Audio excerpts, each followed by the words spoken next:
नमस्कार, प्रदेश की number 1 debate show में आपका बहुत बहुत स्वागत। आपके साथ मैं हूं संतोष गंगवार। आज पूरा देश 77वां गणतंत्र दिवस मना रहा है, लेकिन बिहार के सियासी गलियारों में आज एक ध्वजारोहण चर्चा का सबसे बड़ा केंद्र बन गया है। सवाल सीधा है, जिस तेजस्वी यादव को महागठबंधन और आरजेडी ने अपना भविष्य और कमान सौंपी है, उनकी जगह आज एक पोलो रोड पर लालू प्रसाद यादव ने झंडा क्यों फहराया?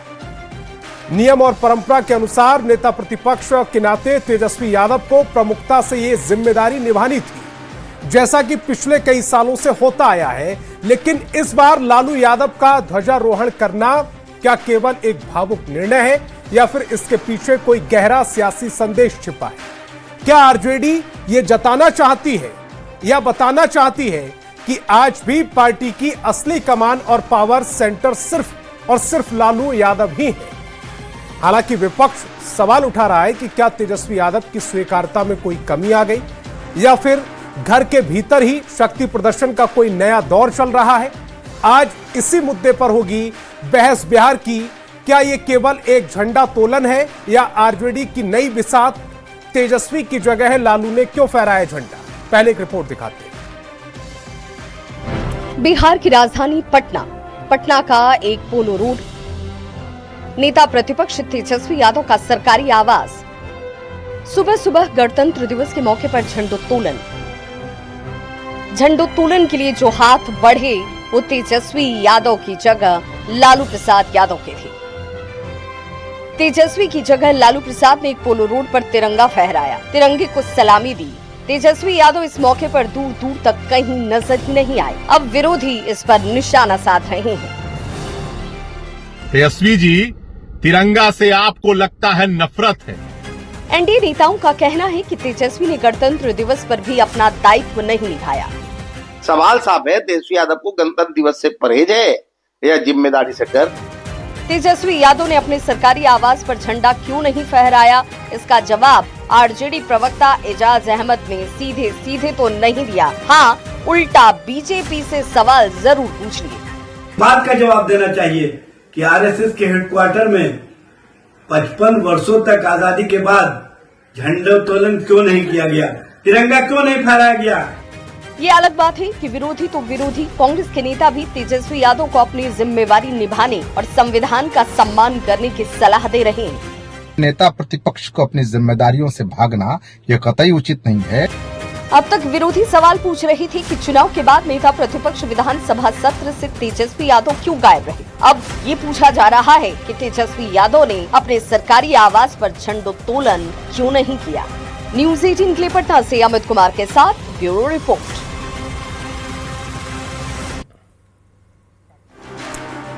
तो चलिए आज के सवालों पर आते हैं। तेजस्वी की जगह है लालू प्रसाद ने ये जो झंडा फहराया है वो क्यों फहराया है? नेता प्रतिपक्ष तेजस्वी यादव है, ऐसे में तेजस्वी यादव ने झंडा क्यों नहीं फहराया? सवाल यह भी पूछा जाएगा कि झंडोत्तोलन के समय तेजस्वी कहां थे? सवाल यह भी पूछेंगे कि क्या यह तेजस्वी के नेतृत्व पर सवाल है? क्या परिवार में शक्ति प्रदर्शन चल रहा है? सवाल यह भी पूछा जाएगा कि झंडोत्तोलन पर सियासत या कोई खास संदेश देने की कोशिश है। चलिए मेहमानों से आपका परिचय कराते हैं। सत्ता पक्ष से हमारे साथ बीजेपी से पीयूष शर्मा और एलजेपी रामविलास से राजेश भट्ट जी जुड़ रहे, वहीं विपक्ष से आरजेडी से उत्पल वल्लभ और कांग्रेस से अजय पासवान जी जुड़ रहे। इसके अलावा बन बिहारी जी भी इस डिबेट का हिस्सा है, वरिष्ठ पत्रकार के तौर पर वो हमें ज्वाइन कर रहे हैं। सभी मेहमानों का बहुत बहुत स्वागत। मेरा पहला सवाल उत्पल वल्लभ जी आपसे, आज तेजस्वी यादव झंडोत्तोलन करते नजर नहीं आए, खास वजह? पार्टी के राष्ट्रीय अध्यक्ष जी सीनियर लीडर है, इसलिए पार्टी ने निर्णय लिया कि जो सबसे हमारे सीनियर लीडर है, जो राष्ट्रीय अध्यक्ष भी है, सुप्रीमो है राष्ट्रीय जनता दल के, उनके हाथों ही झंडा फहराया जाए। लेकिन वो तो आरजेडी ऑफिस में फहरा सकते थे जी, आरजेडी ऑफिस में उनसे फहरवा लेते। नेता प्रतिपक्ष के आवास पर नेता प्रतिपक्ष को फहराना चाहिए था। अरे नहीं, प्रदेश कार्यालय, चूंकि राष्ट्रीय प्रदेश कार्यालय जो है वो दिल्ली है और राष्ट्रीय अध्यक्ष जी का स्वास्थ्य अलाउ नहीं कर रहा था दिल्ली जाने के लिए, तो इसलिए वो वही फहराए हैं। इससे आपको आपत्ति है क्या? मुझे तेजस्वी यादव नजर नहीं आए। तेजस्वी जी अन्य कार्यक्रम में थे, क्योंकि आज के दिन बहुत जगह कार्यक्रम होता है। मैं भी वहां नहीं था, मैं भी एक स्कूल में था जहां हमें बुलाया गया था। तो आपको नजर नहीं आए, ये जरूरी नहीं है कि नजर नहीं आने से कोई कहीं नहीं होता है। कहां थे तेजस्वी यादव? तेजस्वी यादव बहुत जगह बुलाए गए थे, वहां कार्यक्रम में थे। कोई तस्वीर भी नहीं आई उनकी?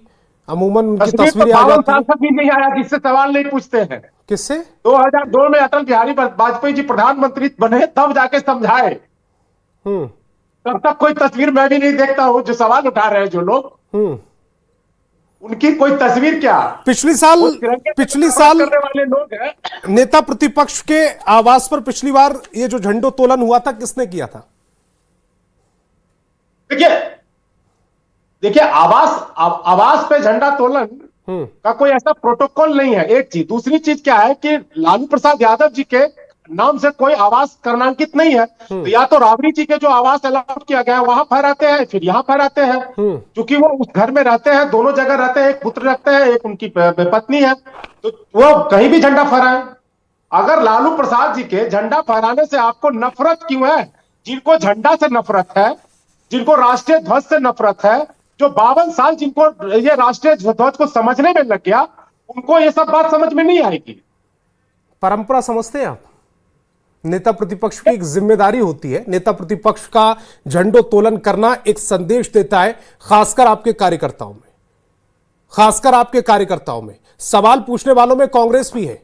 अब कहिएगा कि कांग्रेस ने इतने साल तक झंडा नहीं फहराया, उतने साल तक झंडा नहीं फहराया, कांग्रेस भी सवाल पूछ रही ना आपसे, आपकी सहयोगी है। संतोष जी, नेता प्रतिपक्ष वो बिहार के हैं, हमारे पार्टी या आवास के वो नेता प्रतिपक्ष सभी बिहार के हैं, इसलिए उस आवास में झंडा फहराने से नेता प्रतिपक्ष का क्या संबंध है? आप हमको संवैधानिक कुछ बताइए। नेता प्रतिपक्ष का वो आवास है, बतौर नेता प्रतिपक्ष उनको वो आवास मिला है। अगर वो नेता प्रतिपक्ष ना होते तो शायद वो आवास उनके पास ना होता। इतने अगर नेता प्रतिपक्ष होने के नाते वो अगर झंडोत्तोलन नहीं कर पा रहे हैं, अगर अपनी जिम्मेदारी को महसूस नहीं कर पा रहे हैं, ठीक है, बड़े बुजुर्ग के नाते उन्होंने लालू प्रसाद को कह दिया होगा कि आप कर दीजिए पिताजी, ये समझ में आता है, लेकिन वहां मौजूद होना तो उस फ्रेम में, उस तस्वीर में मौजूद होना तो उनकी जिम्मेदारी थी। नहीं, आपको बता देते हैं क्योंकि नेता प्रतिपक्ष वो अपर हाउस में भी है, राबड़ी जी है, तो वहां भी झंडा तोलन होना है, वहां भी हुआ है, तो वहां है वो। ठीक, पीयूष शर्मा जी, आवास उनका, नेता प्रतिपक्ष वो, कांग्रेस और आरजेडी ने दोनों ने मिलकर उनको नेता प्रतिपक्ष बनाया है। झंडोत्तोलन करना ना करना उनकी जिम्मेदारी, अपने पार्टी के कार्यकर्ताओं को, अपने वोटर्स को मैसेज देना ना देना उनकी जिम्मेदारी। बीजेपी को क्यों खल रहा है? संतोष जी, 26 जनवरी कोई सामान्य तिथि नहीं है। राष्ट्रीय जनता दल के प्रवक्ता किस प्रकार की बातें कह रहे थे, पूरे बिहार की जनता देख रही है। कितना दुख और हास्यास्पद किस प्रकार की बातें इनके द्वारा कही जा रही थी एक महत्वपूर्ण टीवी चैनल पर बैठ करके। मैंने कहा 26 जनवरी कोई सामान्य तिथि नहीं है, यह लोकतंत्र, संविधान और जनता के प्रति सर्वोच्चता का प्रतीक होता है। 2002 लग गया। अरे सुनिए ना, 26 जनवरी 2050 को भारत संप्रभु, लोकतंत्र, समानता का गणराज्य बना था, और उसी गणराज्य, उसी ऐतिहासिक परंपरा को निभाने का काम झंडोत्तोलन के रूप में आज तक हम करने का काम कर रहे हैं। अरे सुन लीजिए ना, अरे कितनी बड़ी बातें आपके द्वारा कही जा रही थी। आपको न संविधान में विश्वास है, न लोकतंत्र में विश्वास है, न जनता की सर्वोच्चता में विश्वास है। संतोष जी, इस तरह से नहीं, अरे कबूल कीजिए ना, आपने लोकतंत्र को अपमानित करने का काम किया है। उत्पल जी, आप अपने समय पर बोले। संतोष जी, उत्पल जी, आप अपने समय पर बोले। आप अपने समय पर बोलिए। उत्पल जी, आप 2026 में भी नहीं समझ पा रहे, उनको 2002 का पाठ पढ़ा रहे। एक मिनट, सबकी आवाज डाउन, सबकी आवाज डाउन, सबकी आवाज डाउन, सबकी आवाज डाउन। उत्पल वल्लभ जी, आप जिनसे सवाल पूछ रहे हैं, आरएसएस वाला, इस पैनल में कोई आरएसएस से बैठा है? अरे जब आरएसएस से बैठा नहीं तो आप सवाल क्यों पूछ रहे हैं आरएसएस को लेकर? सवाल बीजेपी से लेकर पूछिएगा। होने दीजिए। आज एक बहुत गंभीर विषय पर आप चर्चा करने का काम कर रहे हैं। इनमें से कोई आरएसएस का है? से राष्ट्रीय जनता दल के प्रवक्ता द्वारा उलूल फुलूल की बातें कही गई है कि लोकतंत्र संविधान को, अरे लोकतंत्र संविधान को अपमानित करने का बात किया जा रहा है नेता प्रतिपक्ष के तौर पर। अरे सुनिए ना, अरे उत्पल जी सुनिए, धैर्य के साथ सुनिए। आपने आज लोकतंत्र और संविधान दोनों की मर्यादा को तार तार करने का काम किया है। यह कोई व्यक्ति और दल का पर्व नहीं होता है, यह राष्ट्र का पर्व है। झंडोत्तोलन राष्ट्र का पर्व है, राष्ट्र की गरिमा का पर्व है। अरे सैकड़ों हजारों हमारे भारतीयों के बलिदान का पर्व है। जो हमारे सैकड़ों स्वतंत्रता सेनानियों ने बलिदान देने का काम किया है, इस देश की सुरक्षा में, इस देश की स्वतंत्रता के लिए बलिदान देने का काम किया है, उनका पर्व है। और आज उनको आपने अपमानित करने का काम किया। नेता प्रतिपक्ष द्वारा आज उनको अपमानित करने का काम किया गया। संविधान की व्यवस्था को तार तार करने का काम किया गया।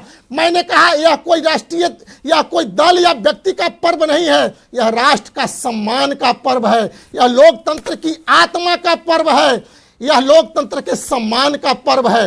नेता प्रतिपक्ष लालू प्रसाद यादव एक सजा याफ्ता व्यक्ति द्वारा झंडोत्तोलन करने का काम किया जाना, यह क्या दर्शाता है? झंडोत्तोलन करने के 3 तात्पर्य होते हैं, इसके 3 उद्देश्य होते हैं। पहला उद्देश्य संविधान में विश्वास, दूसरा उद्देश्य कानून के शासन में आस्था, और तीसरा राष्ट्र सर्वोपरि। उत्पल बल्लभ जी, नेता प्रतिपक्ष तेजस्वी प्रसाद यादव ने आज के 26 जनवरी के झंडोत्तोलन को न करके संविधान में अपनी आस्था को तार तार करने का काम किया है। कानून के शासन में जो आस्था होती है उसको तार तार करने का काम किया है। और जो राष्ट्र सर्वोपरि का हमारा नारा है, देश के प्रत्येक व्यक्ति का जो राष्ट्र सर्वोपरि का नारा होता है, उसको भी तार तार करने का काम किया है।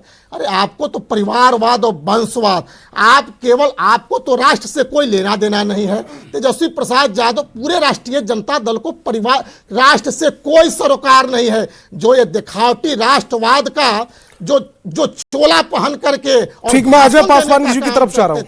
अजय पासवान जी की तरफ जा रहा हूं। हुआ है संतोष जी, आज वह बेनकाब हुआ है। अजय पासवान जी की तरफ जा रहा हूं। अजय पासवान जी, कांग्रेस ने भी इस पर कड़ी प्रतिक्रिया जाहिर की है। अगर नेता प्रतिपक्ष है तेजस्वी यादव, तो नेता प्रतिपक्ष की एक जिम्मेदारी होती है।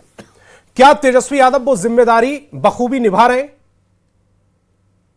निश्चित रूप से नेता प्रतिपक्ष का अपना रोल होता है और वो अपने रोल में बिल्कुल फिट हैं। सवाल है झंडोत्तोलन का, तो मुझे ये जानकारी नहीं है कि उन्होंने झंडा क्यों नहीं फहराया, मगर एक प्रोटोकॉल के तहत झंडोत्तोलन लालू जी ने किया है, जो एक सामान्य तरीके से एक वरिष्ठ नेता के रूप में झंडोत्तोलन किया गया है। मैं पीयूष शर्मा जी की बात को बड़ी गंभीरता से सुन रहा था। जितनी इनकी उम्र हो गई है, उतना कह रहे थे कि नेता प्रतिपक्ष की अपनी जिम्मेदारी होती है, तेजस्वी यादव को यह समझना चाहिए।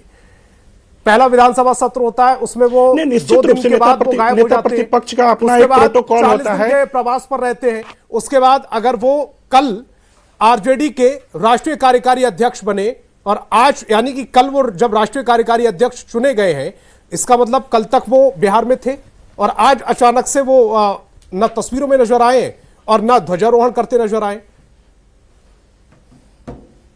देखिए, निश्चित रूप से उनकी कई जिम्मेवारियां हैं, कई तरह के अपनी समस्याएं होंगी या फिर कुछ ऐसी बातें होंगी जिनके वजह से उन्होंने आज झंडोत्तोलन नहीं किया है। मगर उनके जो प्रोटोकॉल है, एज ए नेता प्रतिपक्ष, एज ए पार्टी के कार्यकारी अध्यक्ष के रूप में जिस तरह से उनका कल ताजपोशी हुई है, तो वो उन जिम्मेवारियों को समझते हैं। और एक प्रतिष्ठित दल है आरजेडी, एक बड़ी पार्टी के रूप में, विपक्ष के रूप में है, तो आपको निश्चित रूप से यह महसूस होना चाहिए कि वो उन तमाम जिम्मेवारियों को समझते हैं। मैं पीयूष शर्मा जी की बात पे कहूंगा कि उनकी उम्र जितनी हो गई है, उससे ज्यादा वक्त आरएसएस के जो मुख्यालय है वहां झंडोत्तोलन नहीं हुआ। उन्हें आज भी जानकारी नहीं होगा कि इस देश में कितने आरएसएस के ऐसे जगह हैं जहां झंडोत्तोलन नहीं हुआ है। और आप जो बात कह रहे थे कि यहां आरएसएस का कोई प्रतिनिधि नहीं है, तो ये पीयूष शर्मा जी ये स्वीकार करेंगे क्या कि ये आरएसएस के साथ इनका कोई संबंध नहीं है? अजय जी, पूरा देश इसे मनाता है। मेरे एक सवाल का जवाब दीजिएगा। 1963 की गणतंत्र दिवस की परेड में आरएसएस शामिल हुई थी, किसने शामिल कराई थी? निश्चित रूप से किसने शामिल कराई थी? अगर आरएसएस राष्ट्र विरोधी निश्चित है, रूप उस से वहां पर बिल्कुल झंडोत्तोलन नहीं हुआ, तो उसको अगर परेड में शामिल कराया गया तो क्यों कराया गया, किसने कराया और इसकी जिम्मेदारी कौन लेगा?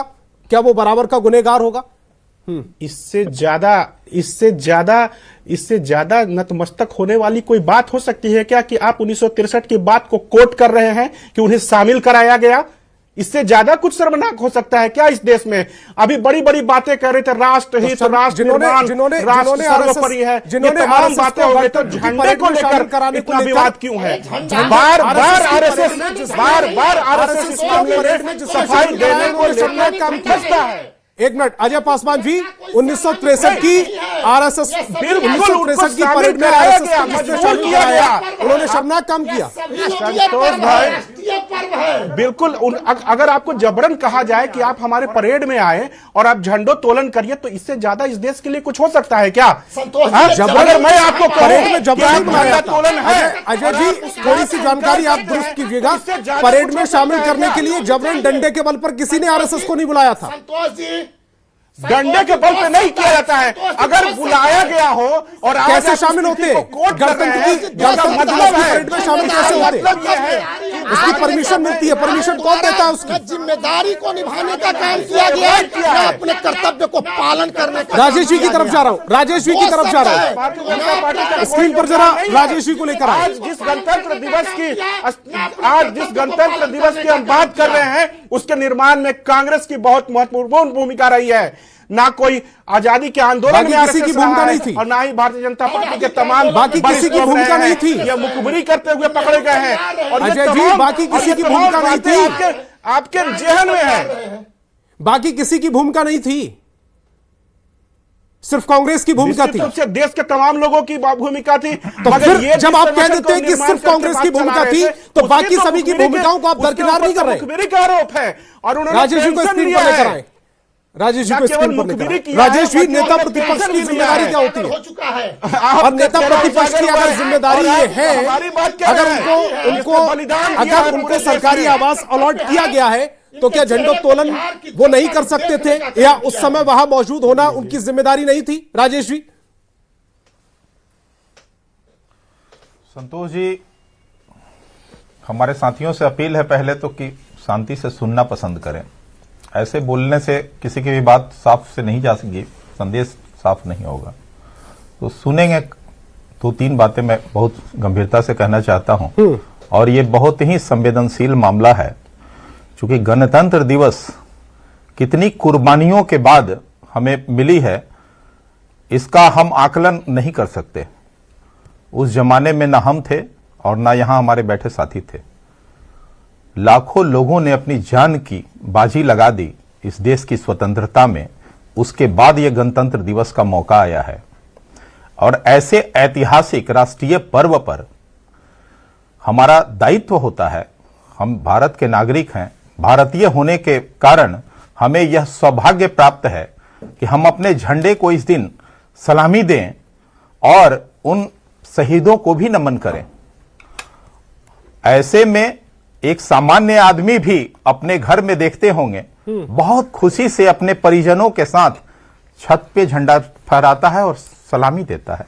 आसपास वाले लोगों को भी बुलाता है, गली मोहल्लों में झंडा फहराया जाता है। एक सामान्य परंपरा है जो हमें देश के प्रति निष्ठा, देशभक्ति और राष्ट्र के प्रति हमारा दायित्व को जो है, निहित दायित्वों को जो है प्रदर्शित करता है। और ऐसे में बिहार के प्रतिपक्ष के नेता, युवा नेता कहते हैं, बड़ा गंभीर मामला है। अब राष्ट्रीय पर्व के दिन भी कोई झंडे को सलामी देने से कतराए, तो यह समझा जा सकता है कि ना तो उसे राष्ट्र से मतलब है, ना राष्ट्रीय पर्व से मतलब है, और ना राष्ट्रीय झंडा का वो सम्मान कर सकता है। एक बहुत गंभीर बात है, और यह बिहार ही नहीं, पूरे देश में इसकी चर्चा हो रही है। और कहीं ना कहीं इस मामले से पूरे देश में बिहार का नाम शर्मसार हो रहा है। एक बार अभी हमारे एक मित्र कह रहे थे कि लालू जी ने झंडा फहरा दिया। संतोष जी कह रहे थे कि लालू जी ने झंडा फहरा दिया, इससे क्या आपको आपत्ति है? मुझे आपत्ति नहीं है, आदरणीय लालू जी हम लोगों के लिए सम्मानित हैं। हाँ, लेकिन और इसीलिए क्या इसी बात में इनसे मैं एक जानना बात ऐड चाहता कर दूं हूं कि ये जो नेता तस्वीर प्रतिपक्ष देखिएगा का ये दायित्व नहीं बनता है कि झंडे को सलामी दे, कहीं भी झंडोत्तोलन कार्यक्रम में शामिल हो, चाहे वो घर में, राजेश जी, जरा जो मैं स्क्रीन दिखाना, जो मैं तस्वीर दिखाना चाह रहा हूं, वो मेरे एक बार दर्शकों को मैं जरा वो तस्वीर दिखा दूं। बहुत हैरत होती है ये लालू प्रसाद यादव जी, तबीयत उनकी ठीक नहीं है और वो किस स्थिति में वो बेचारे आ रहे हैं, चूंकि उनकी राष्ट्रीय जिम्मेदारी थी, चूंकि वो राष्ट्रीय अध्यक्ष हैं आरजेडी के, वो आए हैं, लड़खड़ाते हुए आए हैं, दो लोगों का सहारा लेकर आए हैं, और उसके बावजूद तेजस्वी यादव चूंकि यंग है वो नजर नहीं आए।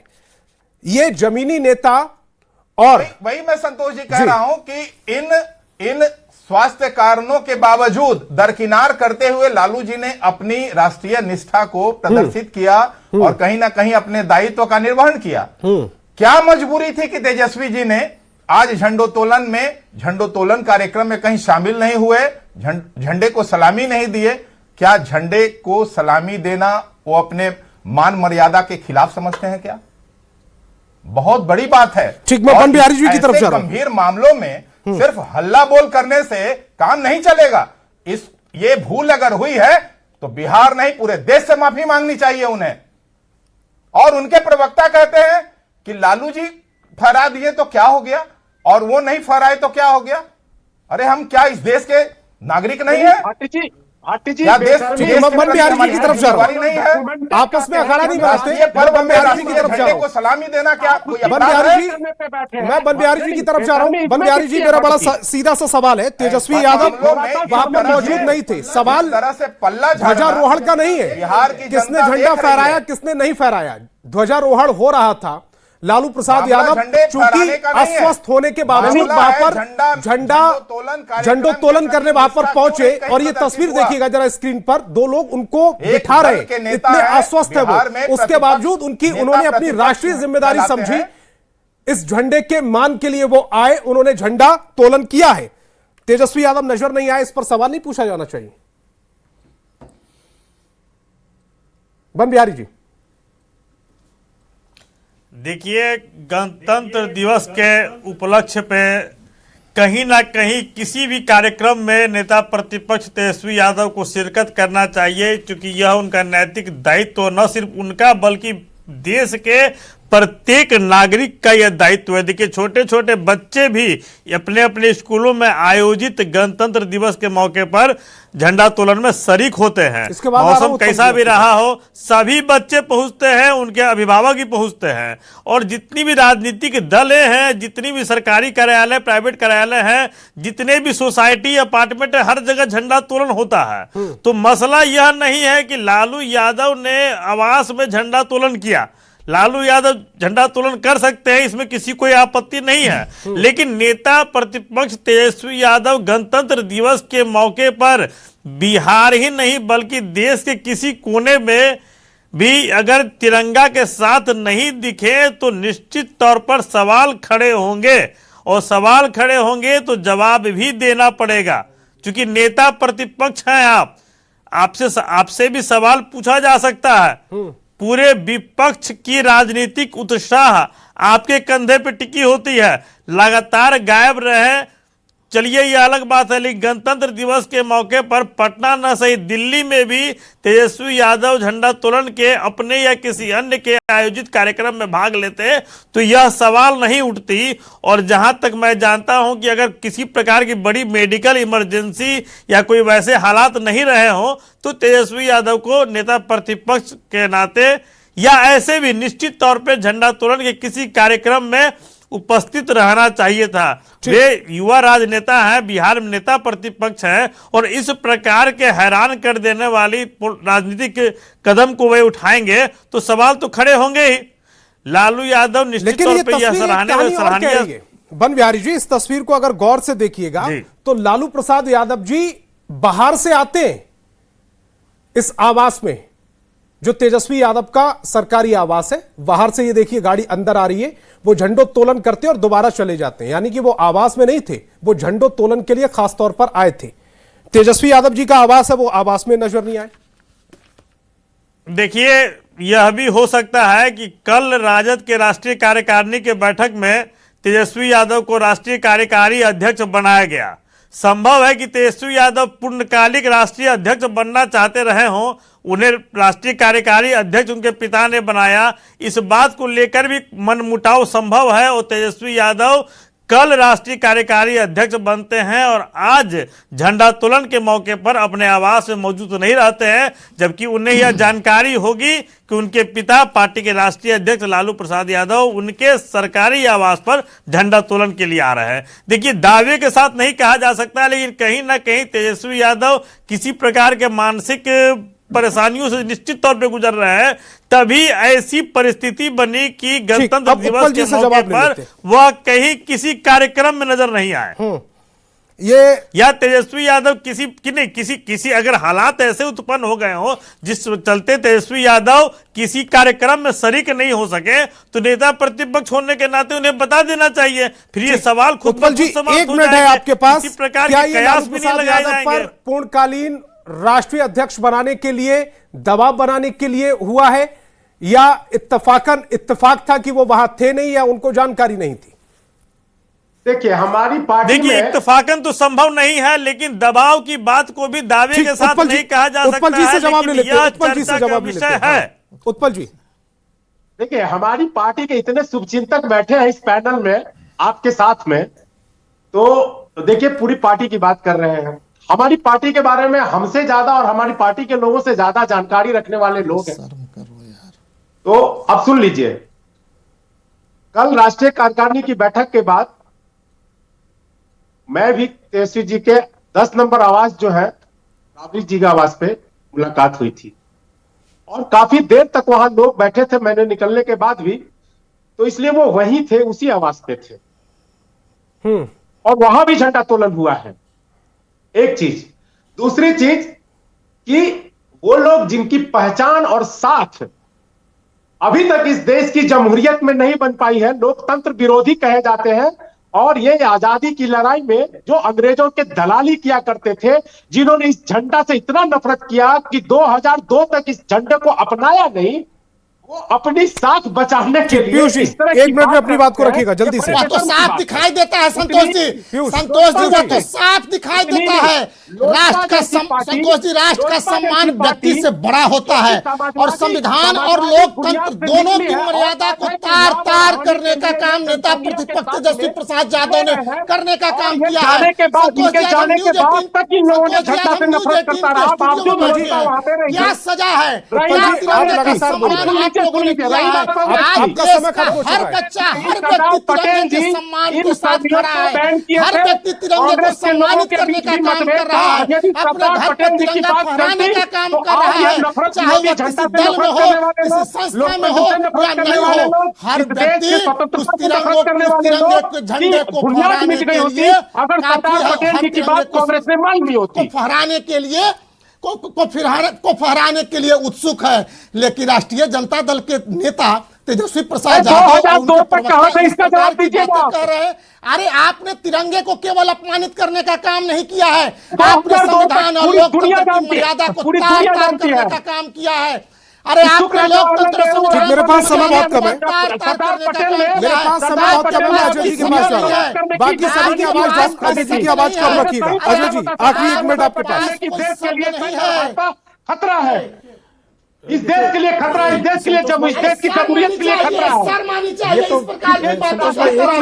है। बाकी सभी की आवाज डाउन, अजय जी की आवाज को आप रखिएगा। वो उन्हें निभाना ही पड़ेगा। नेता प्रतिपक्ष के रूप में जो तेजस्वी जी का रोल है वो उन्हें निभाना ही पड़ेगा। आज झंडोत्तोलन में वो क्यों नहीं रहे, इसका जवाब स्पष्ट रूप से केवल वही दे सकते हैं। मगर भारतीय जनता पार्टी और उनके अलायंस के पार्टनर जिस तरह से झंडे को लेकर इतनी बड़ी बड़ी बातें और तमाम चीजें कह रहे हैं, इन्हें अपने बातों पे पुनर्विचार करने की जरूरत है। इन्होंने खुद भारत के झंडे को और भारतीय संविधान के कई चीजों का अपमान लगातार किया है। प्रधानमंत्री भी कई बार गलती से भी जो है राष्ट्रीय नेशनल एंथम को चूक कर गए हैं। नीतीश कुमार भी उस चीज को लैप्स कर चुके हैं। अब सुनिए तो पहले, आपने देखा होगा कि विगत तमाम विगत दिनों में किस तरह से नीतीश कुमार ने भी, अरे सुन तो लीजिए पीयूष शर्मा जी, सभी की आवाज डाल, अजय जी की आवाज को नीतीश कुमार है, किस तरह नीतीश कुमार ने नेशनल एंथम को भी स्किप कर दिया है। तो ये तमाम चीजें होते रहती हैं, मगर आज आपको सामान्य घटना लग रही है जी, संप्रभुता और अजय सम्मान जी की बात है। सामान्य घटना लग रही है आपको? पार्टी से सरकार को हटाए तो है, एक पार्टी के बुजुर्ग नेता, अत्यंत बुजुर्ग, वो आते हैं राष्ट्रध्वज करने के, राष्ट्रीय झंडा तोलन करने के लिए, तेजस्वी यादव नहीं आती है, सामान्य घटना है, हाँ या ना? नहीं, मैं ये कह रहा हूं कि इसका जवाब केवल तेजस्वी यादव दे सकते हैं कि वो क्यों नहीं शामिल थे तमाम पैनल में। आप राजेश जी, ये सामान्य घटना नजर आ रही है क्या? उसके हिसाब से अलग अलग के राय बन सकते हैं। की आवाज रखिएगा आप, बाकी सबके डाउन। हाँ संतोष जी, इसी बात को सुनकर मैं अचंभित हूं कि राष्ट्र के प्रति सम्मान, राष्ट्रीय तिरंगा के प्रति सम्मान, राष्ट्र प्रथम, इस बात का शायद नेता प्रतिपक्ष को बोध नहीं है। और दुर्भाग्य उससे ज्यादा कहीं है कि उनके जो प्रवक्ता साथी यहां मौजूद हैं, उनकी पूरी वकालत कर रहे हैं। पूरी बिहार की जनता पूरा देश सिर्फ तेजस्वी यादव और झंडोत्तोलन पर सिर्फ एक लाइन बोल पा रहे हैं, और उसके बावजूद ये बातें करने लग रहे हैं। ये वही बात कह रहे हैं, इधर उधर की बात क्या कह रहे हैं? इन्हें बताना चाहिए कि तेजस्वी यादव जी ने झंडा कहां फहराया, और अगर झंडा नहीं फहराया तो क्यों नहीं फहराया? क्या उनकी जिम्मेवारी नहीं है? राष्ट्रीय पर्व में शामिल होना उनकी संवैधानिक जिम्मेवारी नहीं बनती थी?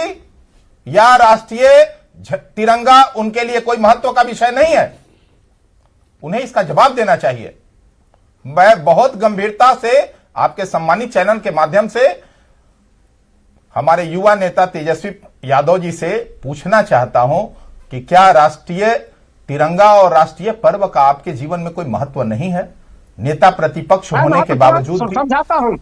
ये बिहार की जनता जानना चाहती है, सर, जब आपका और उन्हें जवाब देना चाहिए। था। देखिए, ये हो हल्ला करने से कोई फायदा नहीं होगा। बिहारी जी की तरफ बल्लभ जी, हम जानते हैं कि आप शोरगुल में इन बातों को कहीं ना कहीं दबा देने की कोशिश कर रहे हैं। ठीक, मैं बन बिहारी जी की तरफ जा रहा हूं, आखिरी 1 मिनट मेरे पास। बन बिहारी जी, जल्दी से क्लोजिंग स्टेटमेंट। बाकी सभी की आवाज डाउन। बन बिहारी जी,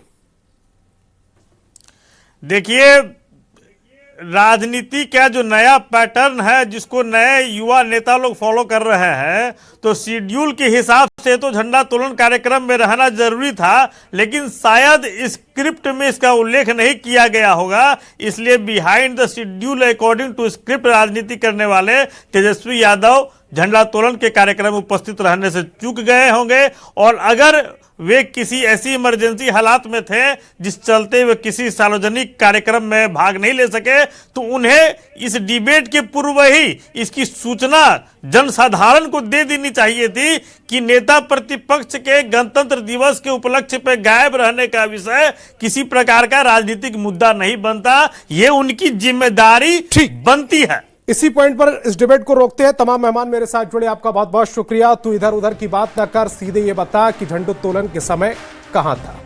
यही हर कोई इस समय तेजस्वी यादव से जानना चाहता और तेजस्वी यादव को आगे आकर ये बताना भी चाहिए। बहस बिहार के में फिलहाल इतना ही, आगे देखिए।